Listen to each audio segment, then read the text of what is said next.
Hello, hello, hello, everyone. Oh my God, why are there always some kind of technical issues and I get frazzled trying to figure them all out?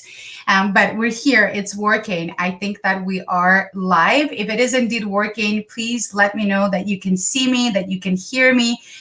Please click like or write me a comment or just say hi so that I know that you are there. First of all, Happy New Year. I know this sentiment is shared pretty much by everyone. We're all excited that 2020 is over and that 2021 is here. Not that much has changed overnight, right? We get so excited. We're like, new year, everything's going to be new. And then it's not. And in Montreal, Canada, we are expecting another wave of lockdowns. We're expecting an announcement today at 5 o'clock.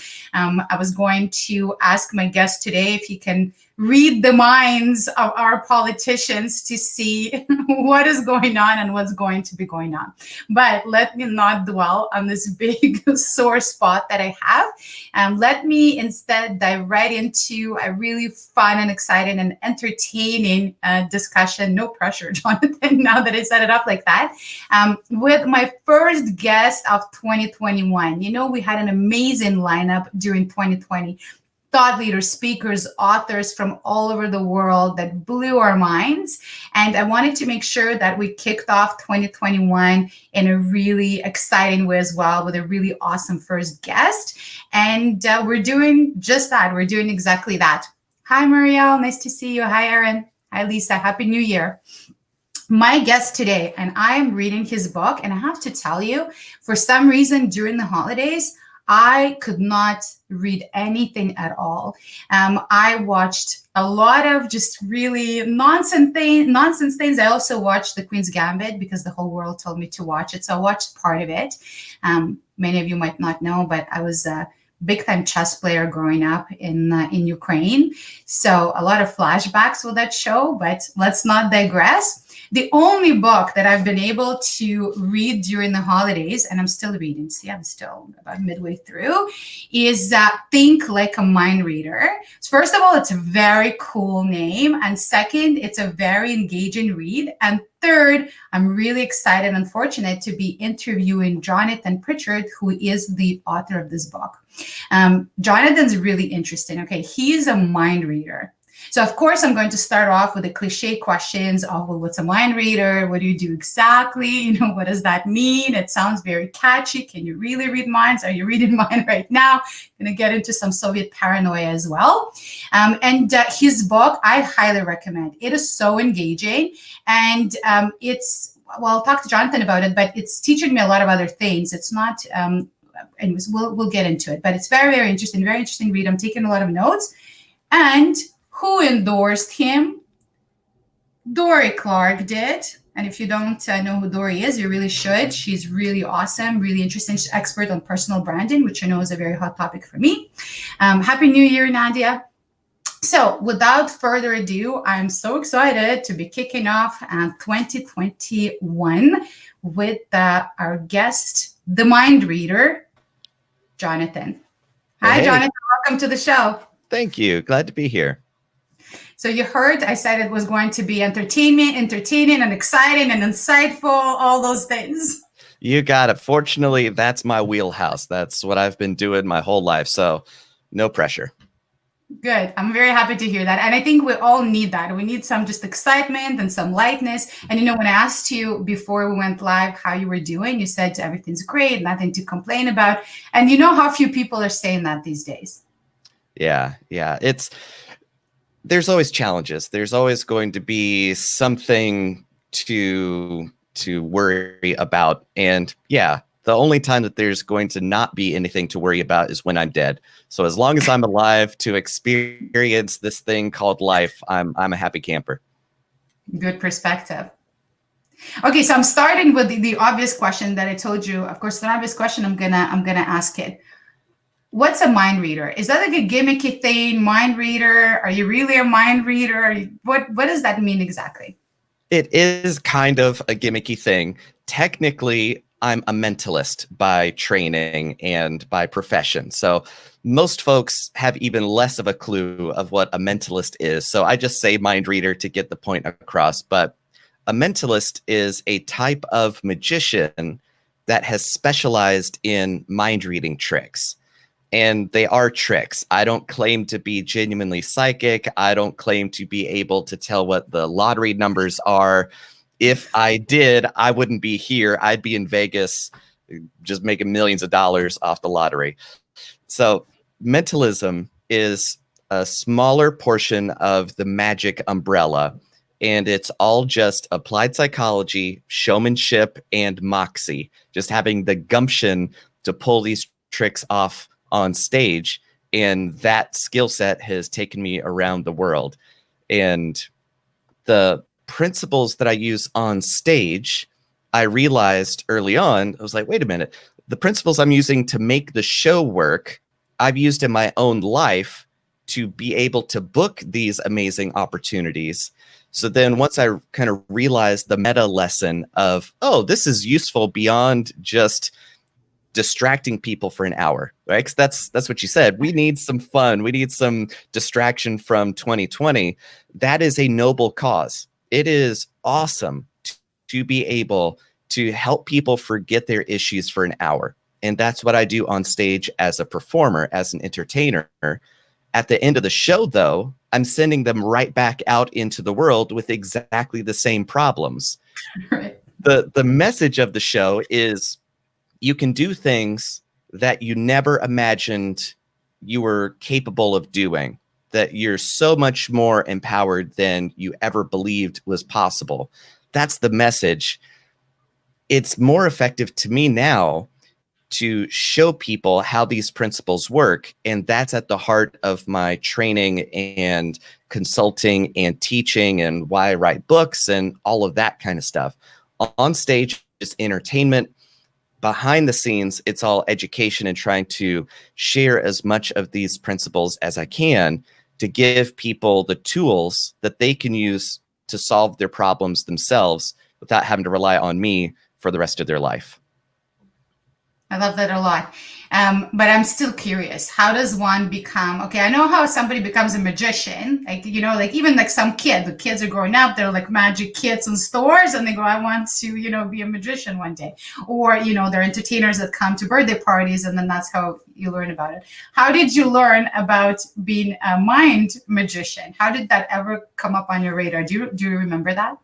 Absolutely. Every beginner's magic book, say Mark Wilson's Complete Course in Magic, will start with here's some card tricks, here's some coin tricks, here's some mind reading tricks, here's some rope tricks, here's some tricks you can do with rubber bands and things you can find around the house.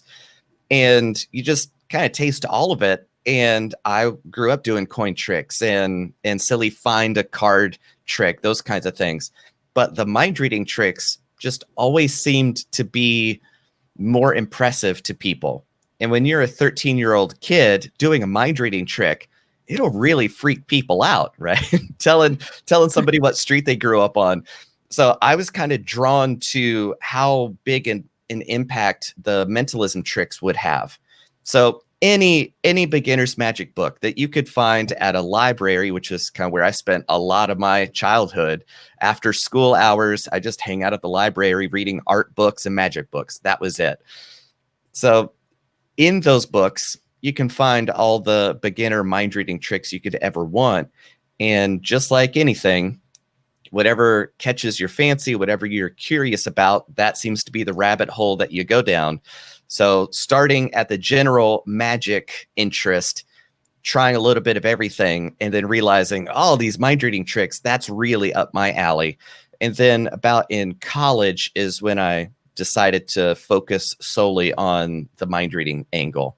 And what's the saying? The niches are where the riches are, or the riches and niches, that kind of thing. So it's like the more specific you get, the more of a niche you can carve out for yourself.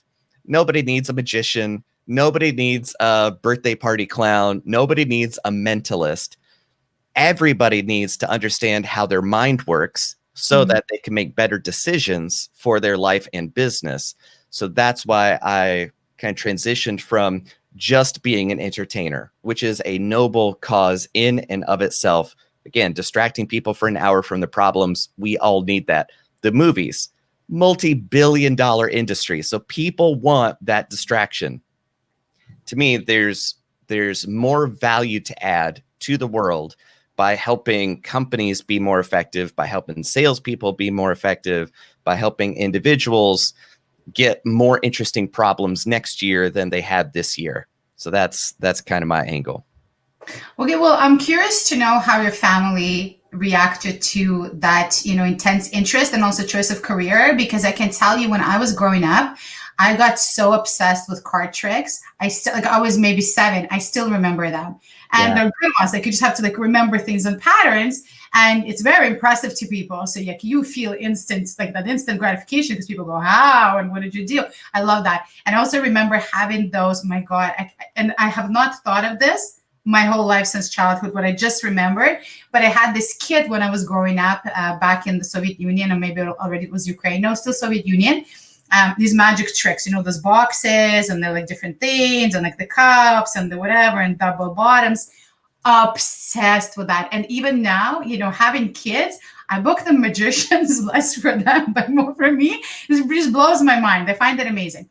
And actually, I will be honest, I never thought of the connection with, mind reading or mentalist and magicians. I actually had no idea how that works. But so curious to know, my parents did not appreciate that hobby. They made sure to put me in table tennis and ping pong so that I would do something, physical and whatever, a different type of hobby. What about your family and like dinner conversations when you're in university and you're like, this is what I'm going to be doing? Exactly. I was blessed with saints for parents. My parents were so understanding and encouraging. I could not have had better parents growing up. They were also very patient because as a kid, hey, dad, pick a card. Pick a card. Son, I just saw this one. No, this is different. Pick a card. They saw so many awful magic tricks, and they still loved me. So that is a testament to their long-suffering patience. And they never belittled it. They never made me feel bad for it. They never said, well, eventually you're going to need to grow up and get a real job. Never had any of that. They were just like, this is what you're interested in? Great. Neat. Go do it. And when I was doing it on big scale, how interesting? Because often people will say, well, what, like you're not going to get a job. What are you going to do with that? But if you're passionate and you're good at something, you can do it all. Exactly. And that's exactly it. Because when I was 13 years old, an older magician friend of mine who kind of took me under his wing had gotten an opportunity for a company's summer picnic. And he was already booked. And he told the client, he goes, I've got the perfect magician for you, right? Because I was still a kid, I was still doing magic tricks. I got booked to do magic tricks at that company's summer picnic when I was 13 years old. I got paid $200, $200 to a 13-year-old kid. That was amazing. And I was like, wait a minute. All I have to do is walk around, introduce myself, show a couple tricks to families, and then go to the next family. That's all I have to do for 2 hours. Okay. So 13-year-old kid getting paid $100 an hour. Not bad money. So before I was even of legal working age, I was already making money from this hobby. So that was my first professional corporate engagement. And I'm now 37, almost 38 years old. So I've been at this for a long time. So I proved to myself, and I guess my parents, very early that this is a thing that has value to the world, that you can make money with. And it was just awesome being able to have fun, party, be the life of the party, literally bring the party with me everywhere I go. Okay, yeah, that sounds like a life I could live. So that has gotten me everything I've ever wanted it out of life. I have the coolest friends on the planet. I've been to the best places on the planet. It's just fantastic. I love being me. So cool. And your passion is really like you can just feel it. It's contagious. I will put you on the spot and ask ask you to teach me a trick or at least show me a trick or something. Okay. But before that, a question from the audience, and then also want to ask still a couple of questions about you and your personality and how that feeds into this, putting yourself out there and living this extroverted life. But one of the questions is, the person says, I'm assuming it's a little to do with body language. Does it have is there a connection? Okay. This is a deep rabbit hole. And I love going very deep into this rabbit hole. So please stop me if I get too detailed in this. Now, the body language angle is a popular one because it makes sense. It's kind of like the Sherlock Holmes. Oh, he's just really good at noticing details. The idea, however, of universal body language is built on the idea that human beings have universal displays of emotion, which is absolutely not true. It is just as fake as me being able to claim that I talk to ghosts or dead people or have them talk to me, right? So there's no situation where a smile always means that they're happy or a frown always means that they're upset. So the body language angle is a useful tool for the mentalist to tell you how it works so that you buy that explanation. So you stop looking for the real explanation, which is I was doing tricky stuff. So there is an element of body language reading, which is usually me deciding who from the audience I'm going to bring up on stage to help me out for this particular demonstration or that one. But in the context of a trick or a routine, body language is almost never the actual method that I'm using.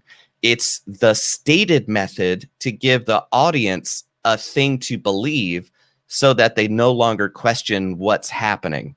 So then I'm getting credit for being really good at reading body language when really I'm really good at influencing people at believing it's body language. So there's some really weird meta level stuff going on in terms of communication and belief and in all that kind of stuff. So ultimately, body language reading is it's very close to pseudoscience. So if there's somebody who claims to be able to interpret, oh, he looked up and to the left and that always means this, they're selling you confidence, not competence. Mm-hmm. So I have a real hard time accepting that people who get paid thousands of dollars for body language consulting are doing something ethical. It's very interesting what you're saying, because last year I interviewed Mark Bowden, who is the #1 language expert, I think, in the world. He won an award, and so his core full focus is body language. He advises all of our Canadian politicians, etc. He said exactly what you just said. So he said all of these gimmicks of like, he looks this, he crossed his arms. He's like, you crossed your arms. Are you nervous? He's like, maybe you're cold.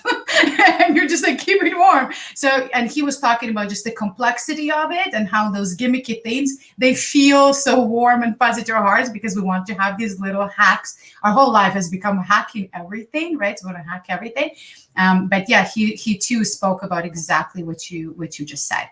But so my question to you though is, and I wanted to ask you, so you mentioned becoming a life of a party when you started, really diving deeper into your craft, and no surprise. And now you're on stages, and you're also working with sales teams, right? You're training sales teams, you're training on negotiations.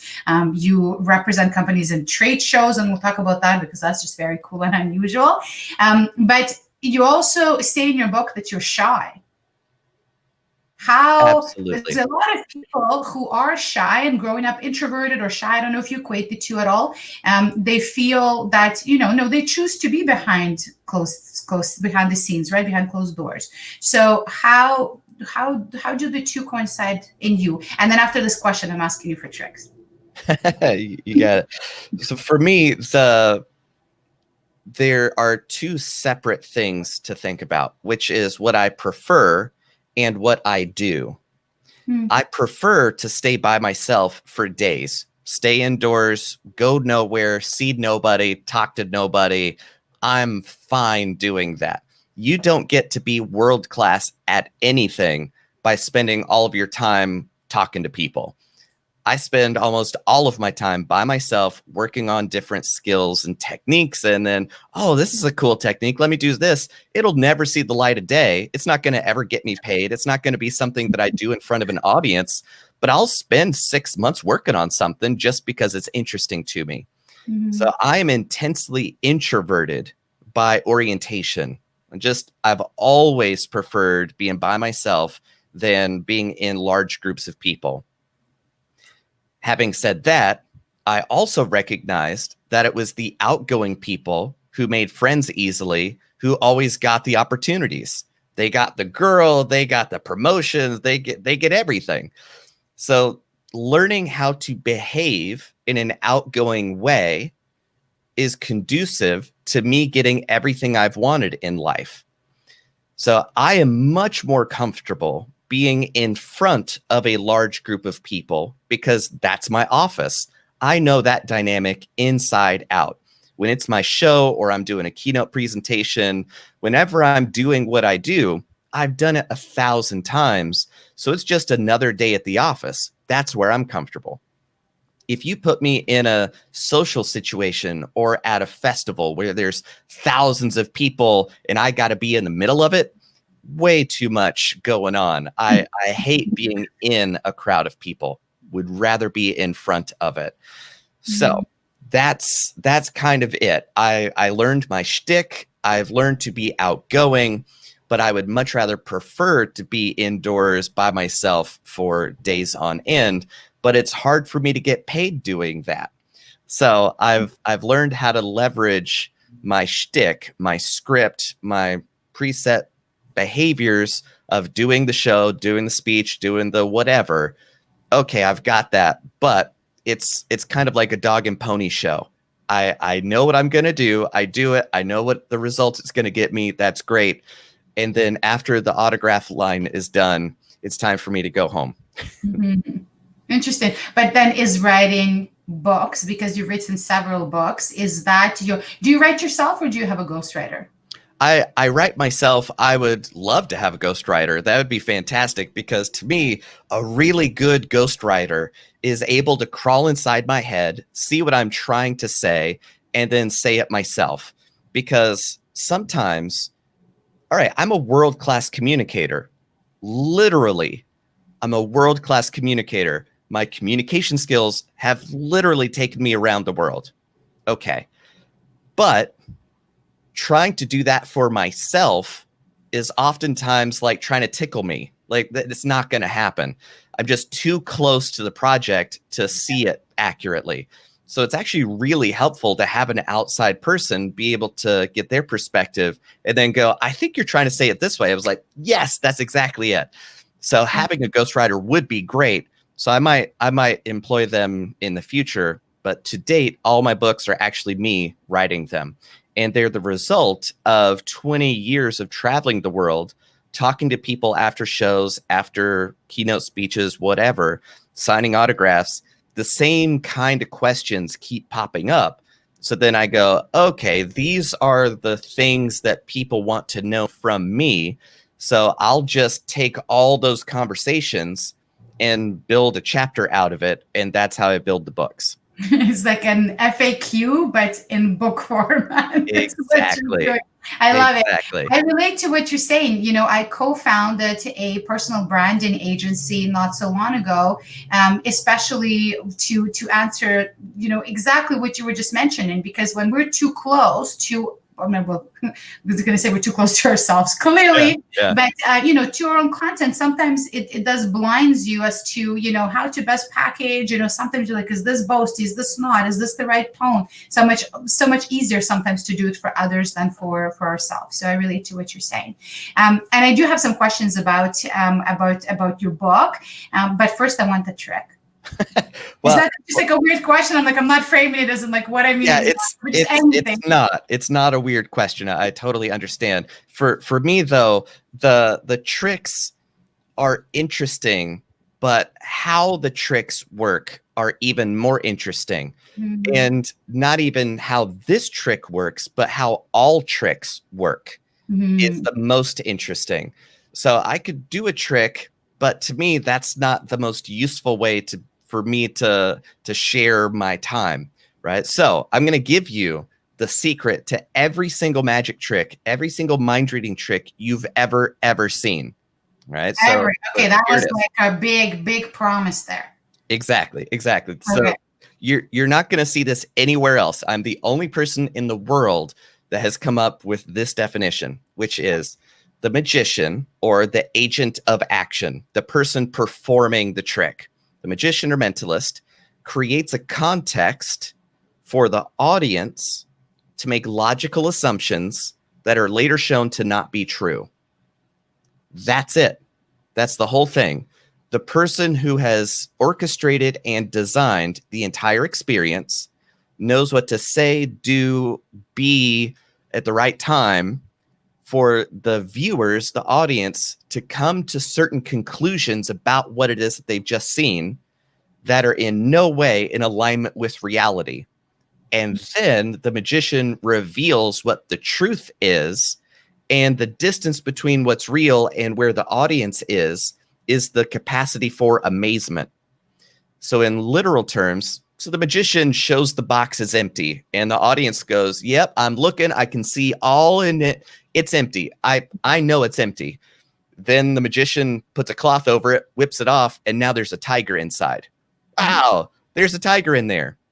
So the magician did things to make the audience reasonably conclude that the box was empty when it might not have been. The tiger might have already been in there. And then you throw the cloth off, and now the audience thinks the box is empty, but there's a tiger in there. Wow, that's amazing. Mm-hmm. In the context of a magic show, that is great. My mentor, James Randi, always said, "We're an honest liar, Jonathan. We tell our audiences we're going to lie to them, and then we do, and that's why it's okay." Any other context, if it's in sales, in marketing, in negotiations, you are purposefully lying or misrepresenting reality, then that is an unethical application of these techniques and principles and is not something that I want to put my name on. Okay, and so how does that apply to mind reading tricks? So the mind reading tricks are exactly the same thing. Ultimately, I'm either asking somebody some information or telling them some information that they aren't aware of that process happening. That's essentially that kind of thing, right? So in a super quick kind of demonstration, this is a brand new deck of cards. It's not, well, actually, let me shuffle it up a little bit. So this is the easiest way. I like that you're looking over the edge of the. I'm gonna see something, right? Yeah. I promise you that this will all be done in your field of view so that you'll be able to see it. So let's see. Yeah, there we go. So my favorite card in the world is 6 of diamonds. That's it, right? I'm gonna. Yep, I love the 6 of diamonds. You're going to stop me on the 6 of diamonds. Okay. That's it, right? All you got to do is say win. So you're not stopping me on any of these cards.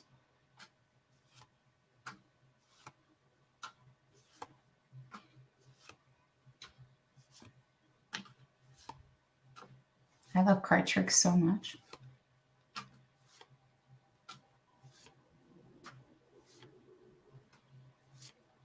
Anytime you want me to stop, you just say stop. Okay. And again, there's only 52 cards in the deck. Is it not going to be there or what? I hope I didn't miss it. I'm just saying you say stop. Right. When you say stop, I'll stop. Yeah.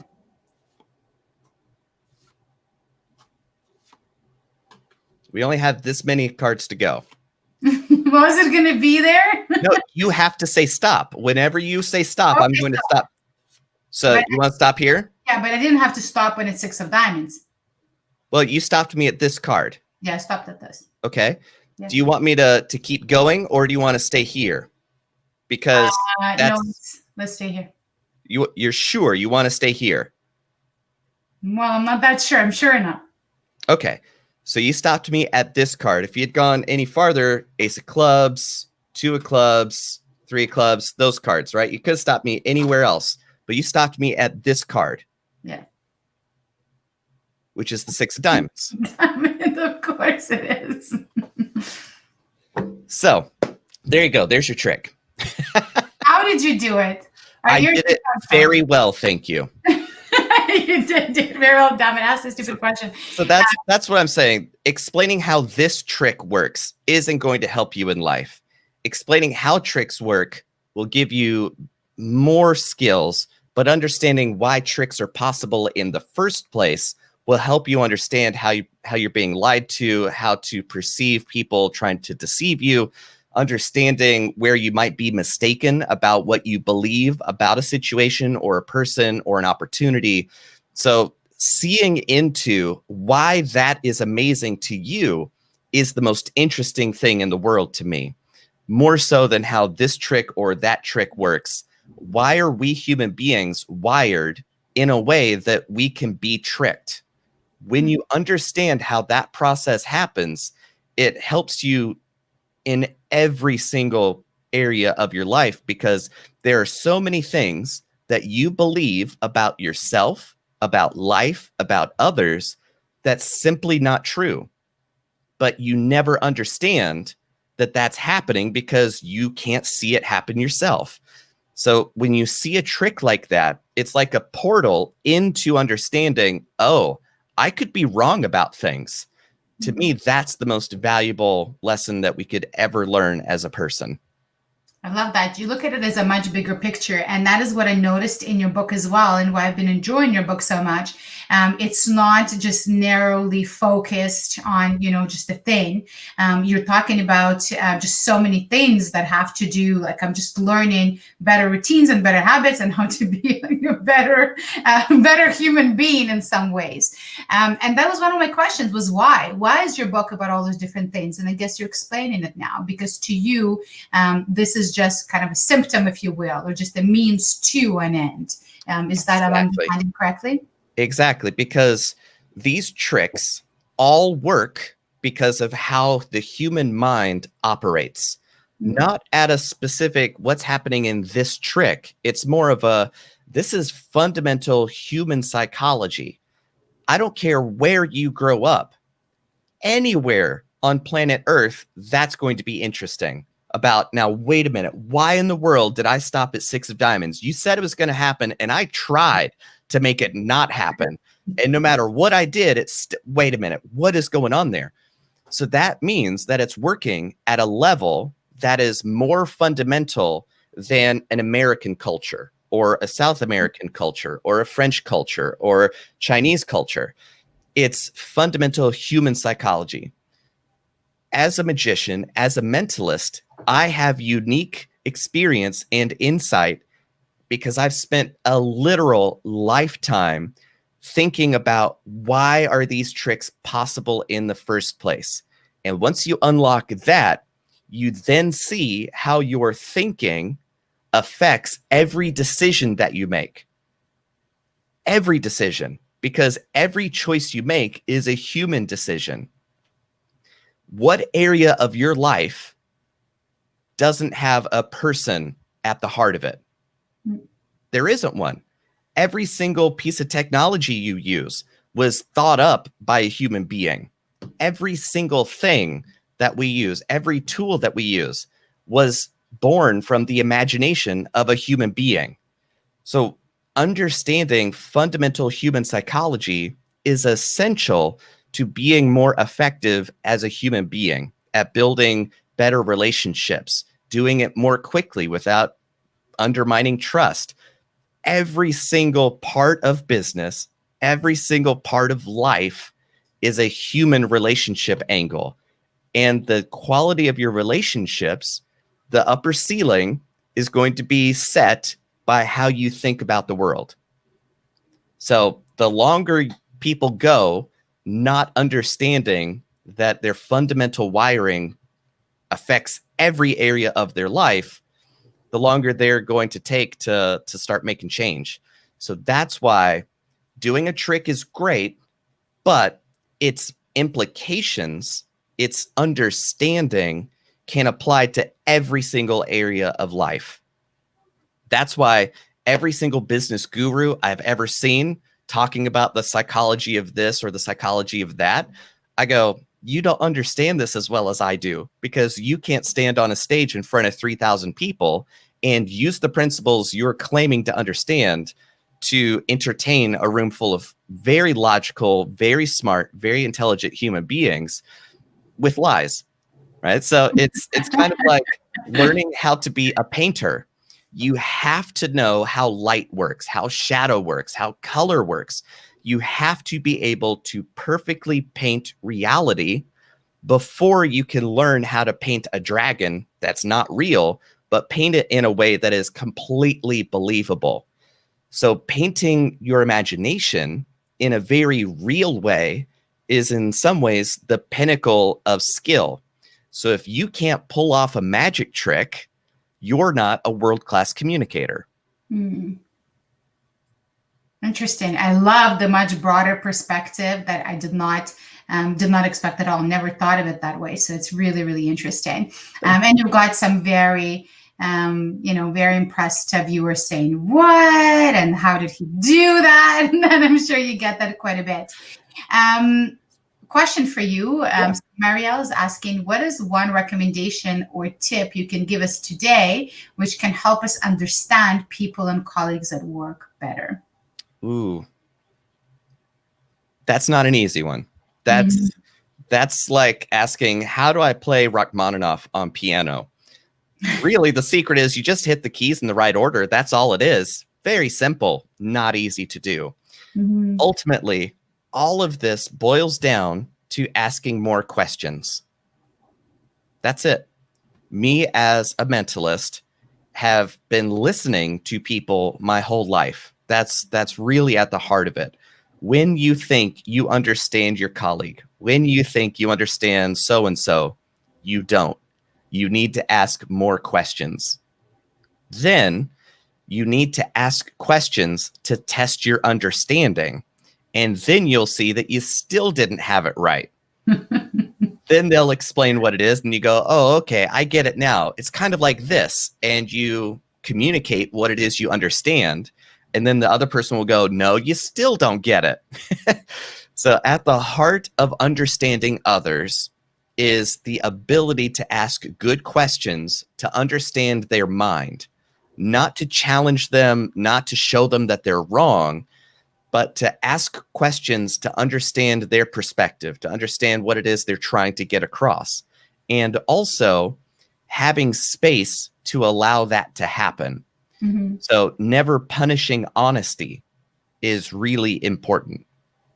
Also, being trustworthy with the answer is important.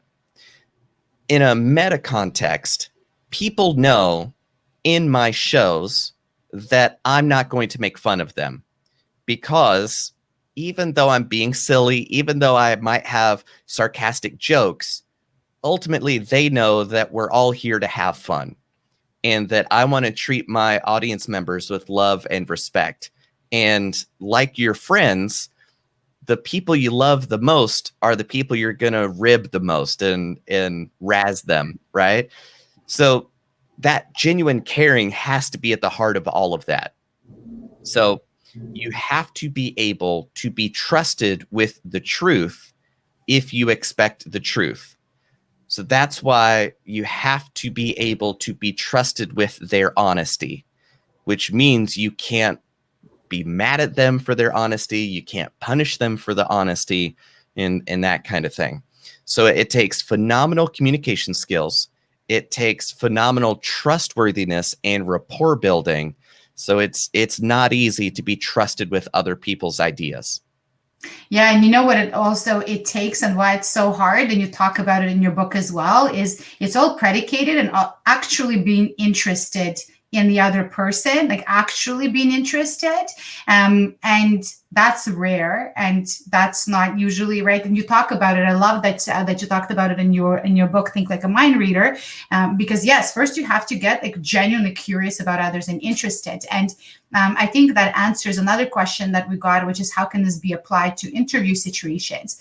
And I guess you mean job interviews. And but it's the same thing, right? We're sitting in the job interview, we're asking the person our questions that are on our list, and checking check marks. Are we genuinely interested in understanding, as you said, not only what the person said, but what's behind it, and going deeper? Let's be honest, no. And is the person interviewing, the person being interviewed, is that person interested in the interviewer, not the job and what they're getting, but in the interviewer? That's one of the biggest tips I give to people when you're going for an interview. Ask about the job and the company culture. But if you take real interest in the person interviewing you, you're going to stand out with that. And very many people don't do that. Right, right. Another question I wanted to ask you, because we only have 3 minutes left, and you were telling me about the work that you do for companies, and I want to bring attention to that because I know a lot of executives, a lot of HR leaders are looking for unique and interesting and engaging speakers for their teams right now, because we're all virtual and we're missing that connection. And also how fortunate we are now to have access to incredible thought leaders and speakers from around the world, right, with Zoom. And so I know that you give corporate talks and specifically workshops on a variety of topics. So negotiation, how to be more influential, so a variety of different topics.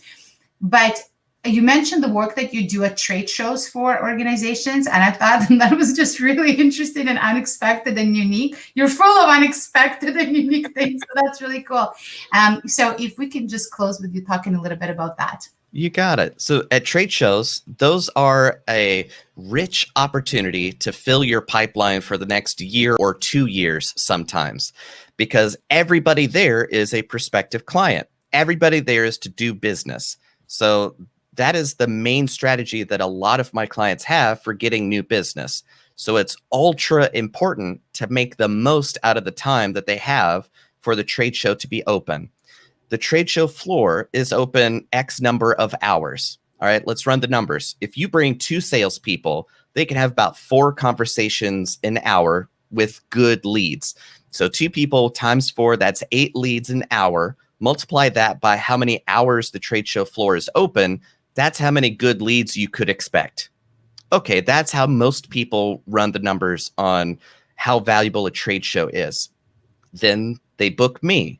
I'm the entertainer. When I was 13 years old, I was juggling fire on the sidewalk to draw a crowd. Then I would entertain them for 10 minutes, doing magic tricks and comedy and having fun. At any point, any of those people could walk away. They didn't buy a ticket. They're walking around. So then I would hold their attention for 10 minutes, and then I would pass the hat, and then people gave me money. It was great. That's exactly the skill set that my clients need for the trade show. So what I do is I work with them for the months leading up to the trade show, developing custom scripted shows that are actually a corporate presentation that I draw a crowd of 20, 30 people. Everybody else on the aisle hates me because there's so many people and they're crowding into the booth next to us. I'm like, hey, let's not crowd the booth next to us. Let's keep it here. So now we got a crowd of 20, 30 people. Then I do my show that I have custom built to communicate the 3 best qualifiers for the best clients for my clients. So through the act of doing the mind reading tricks, right? Just throwing cards and then going, I stopped at 6 of diamonds. We can anticipate your needs before you even know what they are. We can anticipate every detail, and that's what makes us the best in the world. If you need the solutions like that, go talk to Carl and Sarah over there. So now everybody of those 20 to 30 people, go talk to Carl and Sarah. That was 15 minutes worth of work. So in 15 minutes, you now are getting 4, 5 times as many leads as you would get an hour with just those 2 salespeople in the booth. So it's the audience building, it's the custom scripting, it's being interesting, fun while delivering a message. That means that my clients get 3, 4, 5 times as many qualified leads out of a trade show as they would without me. That is one of the best ways that I help my clients. It's very cool and very unusual, and I can see how it works and why you're hated by those around. We're like, why did we not think of this? Exactly. Don't be a hater. Book me for the next one. There you go. You just think you have your cards and you're like, I'm available next time. Seriously, people come up to me afterwards and go, we didn't know that you existed. We have to have you at the next one. Please call me. That's how I get most of my new trade show work. And now that it's online, I've built out this whole studio so that I can still be that face of the company in a fun, entertaining way, because I'm used to being in front of the camera. I've literally been on national television and had a great time. But Carl over there gets stage fright. He's great in person, but now this Zoom thing is so awkward. So I help people get more comfortable on camera and also do a kind of a done for you face of the virtual conference for my clients too. So yeah, hit me up if that sounds good to you guys.